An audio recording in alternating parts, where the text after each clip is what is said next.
¿Qué pudiera ocurrir si las condiciones del equilibrio de Hardy-Weinberg no se cumplen en el sentido de que no exista panmixia? Cuando existe lo que llamamos la endocría, es decir, poblaciones pequeñas, los cruzamientos se van a dar generación tras generación entre individuos que tienen una gran cantidad de ancestros comunes. Y el caso extremo en plantas, cuando hablamos de plantas autógamas, plantas que se autopolinizan, son plantas que normalmente se cruzan consigo mismas, vamos a tener esto que llamamos la endocría. Para visualizar qué puede ocurrir con las frecuencias aléricas genotípicas en el caso de la endocría, vamos a partir de un gen que solamente tenga dos alelos y supongamos que ese gen está en estado heterocigoto.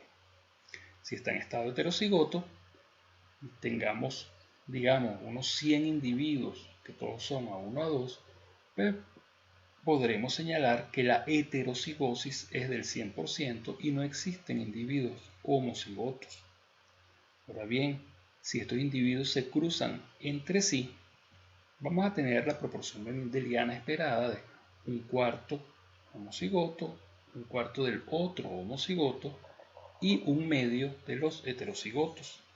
Es decir, tendremos 50% de heterocigosis, 50% de homocigosis. Vemos que en la primera generación de endocría vamos a tener una disminución del 50% en la heterocigosis de la generación anterior, un incremento del 50% de la homocigosis con respecto a la generación anterior.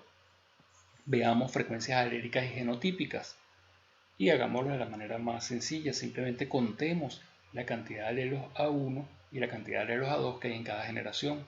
Veremos que aquí hay un alelo A1, aquí hay un alelo A2, por lo tanto pudiéramos decir que P es igual a 0,5, Q es igual a 0,5. Acá tendremos 1, 2, 3 a 1, 1, 2, 3 a 2, es decir, mantenemos que P es igual a 0,5, Q es igual a 0,5. No cambiaron las frecuencias alélicas, pero definitivamente sí cambiaron las frecuencias genotípicas. Antes los genotipos eran A1, A2, 100%, ahora aparecen otros genotipos, un cuarto A1, A1, un medio A1, A2, un cuarto A2, A2. Es decir, la endocría, la autogamia en las plantas, va a cambiar las frecuencias genotípicas, pero va a mantener las frecuencias alélicas. Y esto se va a dar por una disminución en la heterocigosis en cada generación de autogamia, por endocría, y un incremento del 50% de la homocigosis con respecto a la generación anterior. Veamos una siguiente generación. Solamente estos individuos pueden cruzarse consigo mismos. Esto va a generar que el 25% de individuos que eran A1, A1 solamente podrá generar A1, A1. La mitad de individuos heterocigotos van a segregar, ellos eran un medio, y el 25% de A2, A2 va a generar solamente A2, A2. Si consideramos cuánta heterocigosis puede haber acá, un medio por un medio es un cuarto, este es el único heterocigoto que hay, vamos a tener solamente un 25% de heterocigosis, mientras que todo lo demás son individuos homocigotos. Nuevamente se redujo la heterocigosis en un 50% con respecto a la generación anterior y acá se incrementó la homocigosis un 50% con respecto a la generación anterior. Se mantienen constantes las frecuencias aléricas, pero cambiaron las frecuencias genotípicas. Si vamos a una siguiente generación, estos generarán A1, A1, estos generarán A1, A1, que es un medio por un cuarto, un octavo. Estos generarán solamente A2, A2, estos generarán solamente A2, A2, que es un medio por un cuarto, un octavo.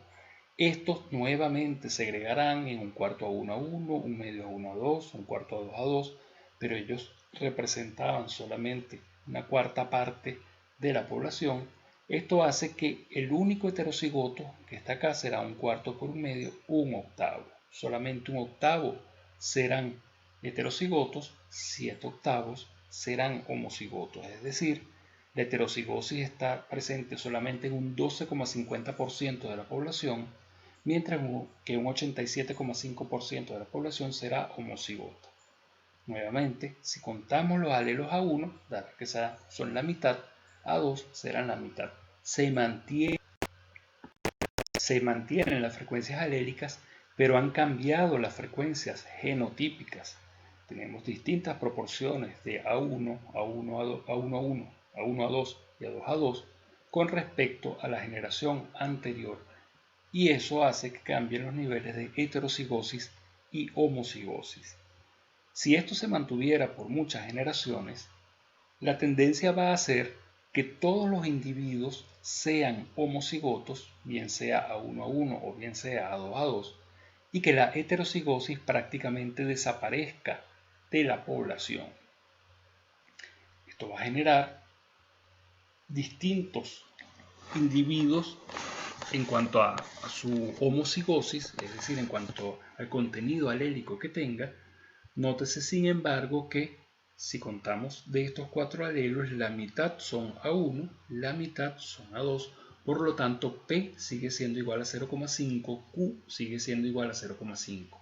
Se mantuvieron las frecuencias alélicas que teníamos generaciones atrás, pero cambiaron completamente las frecuencias genotípicas. Se empezó con un 100% de A1 a 2 y ahora tenemos genotipos donde no aparece A1 a 2, aparecen 2 genotipos distintos, por lo tanto cambiaron totalmente las frecuencias genotípicas. Esto es la consecuencia de la endocría o de la autogamia en plantas en la estructura genética de una población, donde se mantienen constantes las frecuencias alélicas, pero cambian las frecuencias genotípicas. Por lo tanto, no se cumple el equilibrio de Hardy-Weinberg, solamente de una manera parcial, al mantener constantes las frecuencias alélicas generación tras generación. Acá es necesario destacar y evitar un concepto muy común que señala que la autogamia disminuye la variabilidad genética. Esto es falso.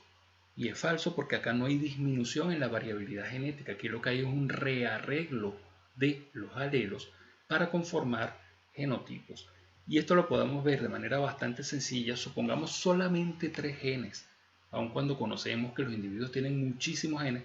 Supongamos solamente 3 genes con 2 alelos cada uno de los genes.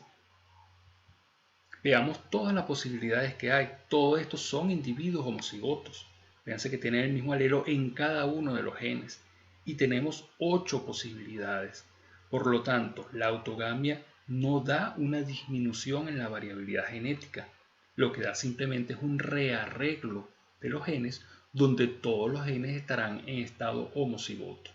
Esta es la estructura genética poblacional característica de plantas autógamas, donde todos sus individuos serán homocigotos por lo que hemos explicado que pasa generación tras generación. Pero no quiere decir que las plantas autógamas sean menos variables que las plantas alógamas. Lo que quiere decir es simplemente que todos sus genes estarán normalmente en estado homocigoto. Evolutivamente, en plantas autógamas esto es posible, ya que todos aquellos alelos que en estado homocigoto pudiesen ser nocivos para la especie han sido eliminados a través de la evolución. Esto no ha ocurrido en plantas alógamas. En plantas alógamas puede darse el caso que algunos alelos no hayan sido eliminados porque no son enfrentados a la selección natural, y en estado heterocigoto, cuando las autopolinizamos, empiezan a aparecer en estado homocigoto, empiezan a dar problemas en cuanto al fenotipo de los individuos, y esto es lo que normalmente conocemos en lo que se llama depresión por endocría. Ocurre solamente en plantas alógamas.